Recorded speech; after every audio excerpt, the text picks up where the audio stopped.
नमस्कार मित्रांनो, मी किरण पाष्टे आणि आपलं स्वागत करतोय आपल्या मराठी यूट्यूब चॅनलमध्ये. तर आता आहे पोलादपूरमध्ये आणि खास आलेलो एक कामासाठी, जे महाडमधला छबिना बघायसाठी. तर आत्ता इथून पोलादपूरमध्येच आहे आणि पोलादपूरमधून जातोय आपण महाडमध्ये. तिकडे महाडमध्ये खूप मोठा उत्सव असतो, छबिना असतो. तर तेच आपण बघायला चाललो आहे आणि बघूया. आणि मी ऐकलं आहे की कमीत कमी 1.5 ते 2 लाख लोक आलेली आहेत आणि खूप गर्दी आहे.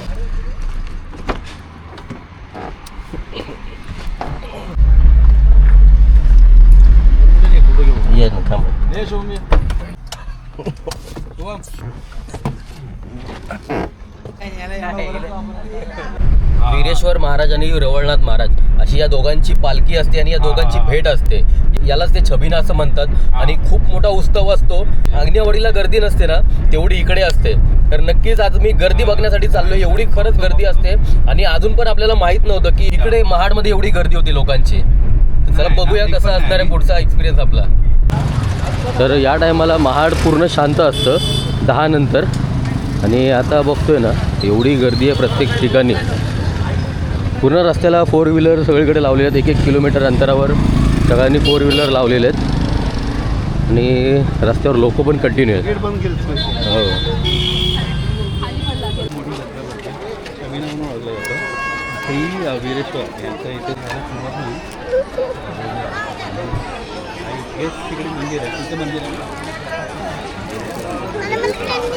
कुठे मंदिर कुठे आहे?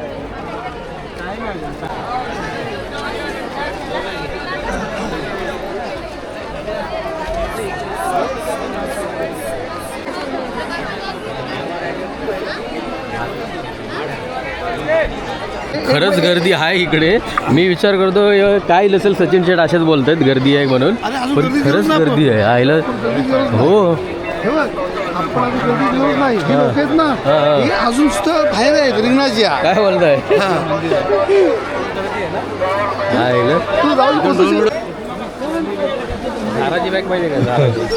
शॉपिंगची दुकानं जास्त आहेत सगळे. मला वाटतं शॉपिंगसाठी जातात काय? दुकान आहेत ना. Start recording.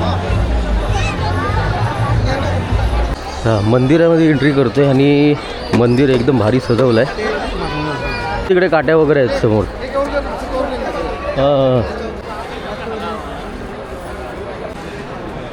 वा, कसलं भारी सजवलं आहे रे वरतून.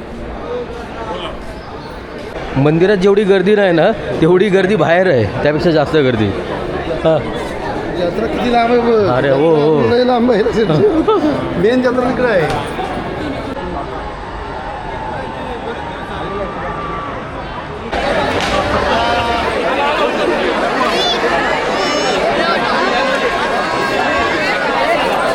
गर्दी इकडे ना.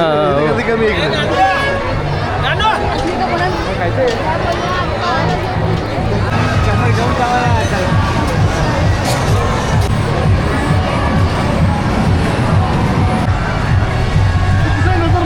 नजर मार भारी वाटत.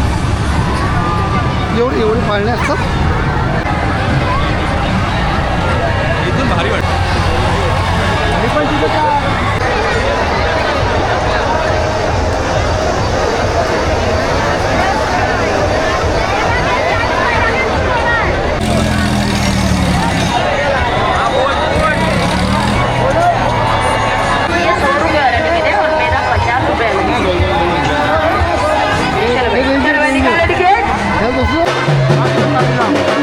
वीरेश्वर महाराज हे महाडचे ग्रामदैवत आहेत. महाड तालुक्यातील सर्व देवी देवतांच्या संगम म्हणून या महाडच्या छबिन्याकडे पाहिले जाते. छबिना उत्सव हा झोलाई, जाखमाता, वीरेश्वर यांच्या भेटीसाठी प्रसिद्ध आहे. श्री रवळनाथ हे महाडच्या वीरेश्वर महाराजांचे धाकटे बंधू आहेत. नाते या गावात रवळनाथ महाराजांचे पुरातन मंदिर पण आहे. दरवर्षी पौष महिन्याच्या पौर्णिमेस हा उत्सव साजरा केला जातो.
खूप छान आम्ही एन्जॉय केलं, मस्त फिरलो आणि मला पहिल्यांदा कळालं असं पण काहीतरी आपल्या महाडमध्ये आहे नाही तर. आणि एवढी गर्दी ना, म्हणजे आता मी जस्ट आंगणेवाडीला गेलेलो तर तिकडे जेवढी गर्दी नव्हती, दुकानं नव्हती, तेवढी गर्दी इकडे होती. म्हणजे बघून एवढा हे झालो की आयला एवढी लोकं इथं, आणि ते पण एवढ्या रात्री असं झालं. आणि नेक्स्ट टाईम पण मी यायचा नक्कीच प्रयत्न करेन. तर महाडमधून आपल्याला कोण बघत असेल तर त्यांनी पण नक्कीच कमेंट करून सांगा. तर आजची व्हिडिओ कशी वाटली नक्की सांगा. भेटू पुढच्या व्हिडिओमध्ये.